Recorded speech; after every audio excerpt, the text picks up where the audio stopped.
pictures? Never enough. Okay. That's yours.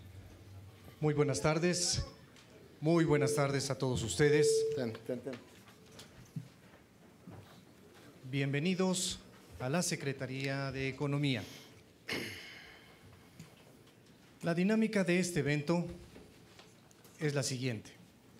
En primer lugar, tendrá la palabra el secretario de Economía, Ildefonso Guajardo, quien nos transmitirá la lectura del comunicado conjunto. Posteriormente, nos dirigirá un mensaje la ministra de Asuntos Exteriores de Canadá, Chrystia Freeland. Después, el embajador Robert Lighthizer, representante comercial de Estados Unidos, tomará la palabra. Al final de estas intervenciones, nuevamente el secretario Guajardo dará un mensaje final. Después de este evento, los ministros atenderán por separado a los medios de comunicación y asimismo les informamos que contamos con un equipo de interpretación simultánea para quien lo requiera. Por favor. Good afternoon. I will start my remarks in English as a courtesy to our guest. I want to really thank you both, Minister Freeland, Ambassador Lighthizer, for traveling to Mexico City and joining the three of us together at the end of the second round of negotiations. I want to acknowledge the presence of our friend ambassadors from Canada and the United States, and also really thank all the public officials from the three countries for the hard work they have been doing in the last 5 days. And if we consider today is the 20th day since we kick off negotiations in Washington, D.C., sponsored by Ambassador Lighthizer. So in 20 days, we're very glad to share with you this statement, trilateral statement. I'm going to do it in Spanish, given the fact that we're in Mexico. Construyendo sobre el progreso realizado durante la primera ronda de renegociaciones para la modernización del Tratado de Libre Comercio de América del Norte, la ministra de Asuntos Exteriores de Canadá, Chrystia Freeland, el representante comercial de los Estados Unidos, el embajador Lighthizer, y un servidor, concluimos hoy exitosamente la segunda ronda de negociaciones, las cuales, como ustedes saben, se realizaron en la Ciudad de México del 1 al 5 de septiembre. En el transcurso de estos 5 días, más de 20 grupos de trabajo compuestos por expertos comerciales y funcionarios técnicos sesionaron para avanzar en las discusiones y el intercambio de información y propuestas. En varios grupos, este compromiso resultó en la consolidación de propuestas en un solo texto, sobre el cual los grupos seguirán elaborando en las próximas rondas de negociación. Se obtuvo un importante progreso en varias de las disciplinas y las partes esperamos avanzar aún más en las siguientes semanas. Los tres países continuaremos nuestros respectivos procesos de consulta interna en preparación a la tercera ronda de negociación que tendrá lugar en la ciudad de Ottawa, en Canadá, del 23 al 27 de septiembre. Los ministros de México, Estados Unidos y Canadá reafirmamos nuestro compromiso por tener una negociación acelerada e integral con el objeto compartido de concluir el proceso hacia final de este año. La conclusión exitosa de estas negociaciones actualizará el Tratado de Libre Comercio de América del Norte a través de nuevas reglas que generarán importantes oportunidades económicas para la región, fomentando el crecimiento en beneficio de los tres países. Muchas gracias. Y si ahora me lo permiten, le pediré a la ministra Freeland algunos comentarios. Muchas gracias, Ildefonso. Señoras y señores, buenos días. Estoy muy contenta de estar aquí. I'd like to, first of all, start by echoing Ildefonso and, above all, thanking the very hardworking officials from Canada, Mexico, and the United States. In addition to having given up your summer, you have now given up your Labor Day weekend. I'm very conscious of the hard work you're all doing, and I'm very grateful. And I'd like to thank our Mexican friends for the fantastic job they've done hosting this round, including Ildefonso, who continued the tradition that Bob started in Washington of hosting a wonderful supper last night. Muchas gracias. The bar has been set very high for Canada. Le Canada, le Mexique et les États-Unis sont bien plus que des bons voisins. Nous sommes des alliés et des partenaires de longue date. Les liens qui nous unissent ne se limitent pas à nos gouvernements. En effet, nos États, nos provinces et nos municipalités, ainsi que des ONG, des entreprises et des millions de personnes ont tissé des liens entre eux pour diverses raisons, notamment les affaires, la culture, le sport, la famille et l'éducation. Voilà pourquoi la relation nord-américaine est fondamentalement solide. Certes, cela ne signifie pas que nous allons nous entendre sur tous les points. Mais notre profonde amitié nous permet de résoudre les désaccords qui surviennent parfois ou, comme dans le cas des présents pour parler, d'accomplir la tâche difficile de moderniser ensemble l'accord de libre-échange nord-américain. Et il n'y a pas de doute qu'il s'agit réellement d'une tâche ardue. Canadá valora mucho los fuertes lazos forjada con México a lo largo de los últimos 70 años. Estamos comprometidos con renovar y fortalecer esos lazos, como lo afirmamos durante la visita de Estado del presidente Peña Nieto a Canadá el año pasado. Un componente central de la renovación de nuestros lazos es nuestro compromiso de eliminar el requisito de visa para los mexicanos el 1 de diciembre del año pasado. Me da gusto reportar que la implementación de este compromiso va muy bien. Conforme pase el tiempo, Canadá espera con gusto que haya un aumento significativo en el número de turistas, estudiantes y viajeros de negocios mexicanos. Amigos, son bienvenidos en Canadá. Likewise, our deep friendship with the United States is rooted in our shared history, values, and geography, and the fact that we are always there for each other in times of need. I began my comments at the first round of negotiations in Washington, D.C. by thanking our American and Mexican friends for their help in fighting the wildfires in British Columbia. Today, I'd like to express the very great sympathy Canada feels for the people of Texas and Louisiana as they cope with the onslaught of Hurricane Harvey. The Canadian government has been working closely with the U.S. Federal Emergency Management Agency and with the participation of the governments of Ontario and Quebec to provide a range of much-needed relief supplies, including baby formula and cribs. As Prime Minister Trudeau said to President Trump on Friday, we are honored to be able to help. Canada is not alone in this effort. The Mexican government has stepped up too. And we are so full of admiration for the courage, the neighborliness, and the sheer grit our American friends have shown as they fight these colossal floods. Truly impressive. You are in our prayers and in our hearts. Friends, we're here today to further cement the partnership between our three countries by continuing our discussions on the modernization of NAFTA.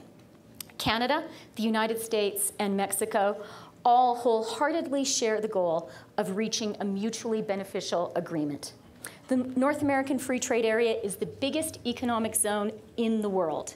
Canada, the US, and Mexico together account for 1/4 of the world's GDP, with 7% of its population. In 2015, merchandise trade between our three countries amounted to over $1 trillion, more than a threefold increase since 1993. According to Canadian economists, Canada's economy is 2.5% larger every year than it otherwise would be, thanks to NAFTA. In the case of the United States, the Peterson Institute of International Economics estimates that NAFTA has made the US an extra $127 billion each year since the agreement was signed. Canada buys more from the United States than China, Japan, and the UK combined, and our trade with the US is almost perfectly reciprocal. In fact, the United States runs a slight trade surplus with Canada.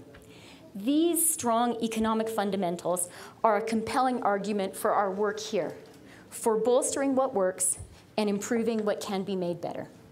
As you know, the three NAFTA partners have agreed to a rotation for hosting negotiating rounds. This second round in Mexico City has continued the constructive preparatory work that took place in Washington a couple of weeks ago, and we are now preparing to host round 3 in Ottawa later this month. I hope that it is not too cold quite yet by then. We're planning additional rounds for the rest of this year. This is a very accelerated negotiating process, and it is a comprehensive one. And I am here to say to you all that all 3 partners are absolutely committed to getting this done, and we are working constructively together in that aim. Canada's goal is, and will remain, to modernize NAFTA in a way that upholds Canadians' interests and values and benefits the middle class and those working hard to join it in all 3 of our countries. As Vice President Mike Pence said in Rhode Island, we too are seeking a win-win-win. We look forward to welcoming you all to Canada in a few weeks and to continuing the productive discussions we've had in Mexico City over the past few days. Muchas gracias. Thank you. Ambassador Lighthizer. Well, good afternoon, and thank you, Minister and Secretary, for your good wishes on behalf of the people in Texas and Louisiana who are suffering so much right now. It's a great pleasure for me to be here in Mexico City. I first want to thank Secretary Guajardo, his colleagues in the Mexican government, and the Mexican people for their generous hospitality. It has been years since I first visited Mexico City, and I was excited to return. This is a beautiful, fascinating city and home to one of the great cultures of the world. It's a real pleasure to be here and to witness that and to experience it.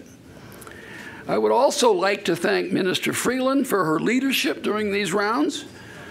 Together, we have developed a great relationship, and I'm looking forward to continuing sitting across the table from both of you as things proceed. Today, we mark the conclusion of the second round of this historic negotiation. I am pleased to report that we have found mutual agreement on many important issues.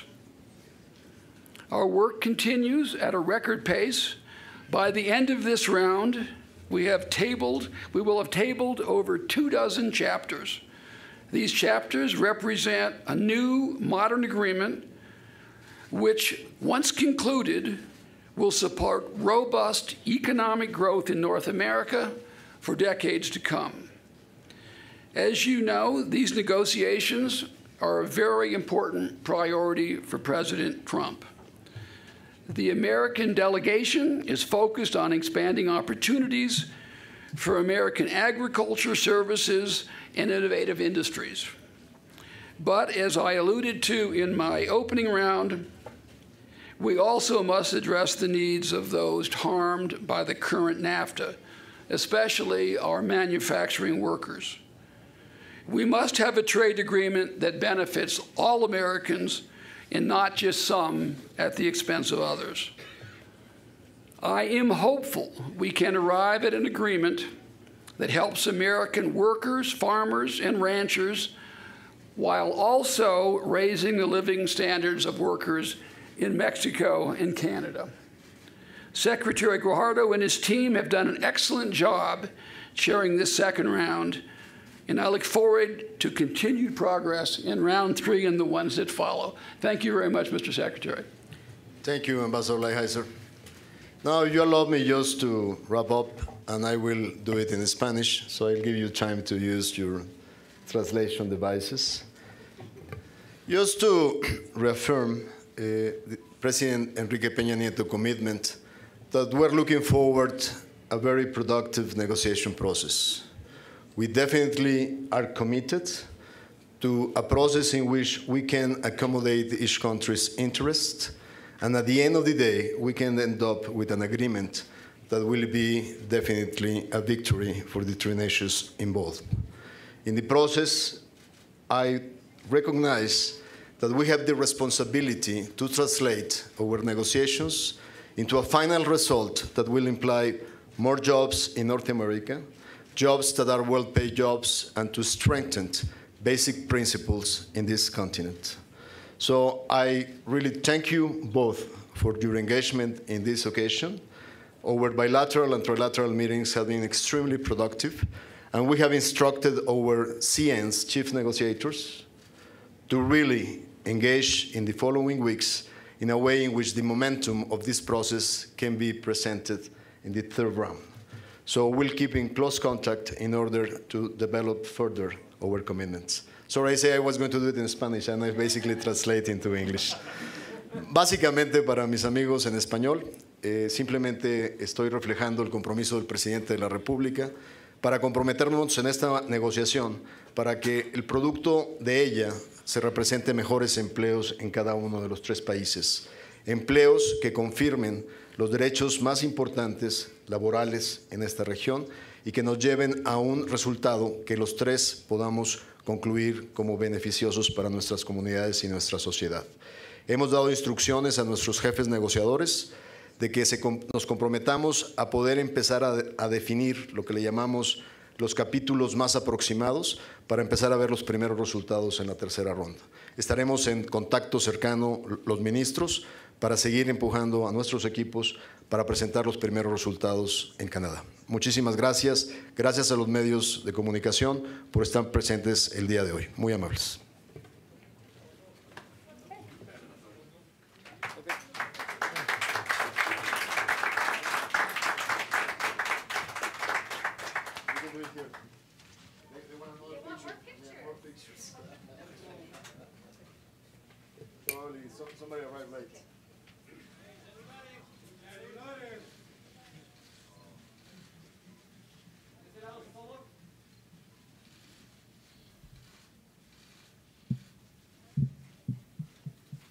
Muchas gracias, qué amables.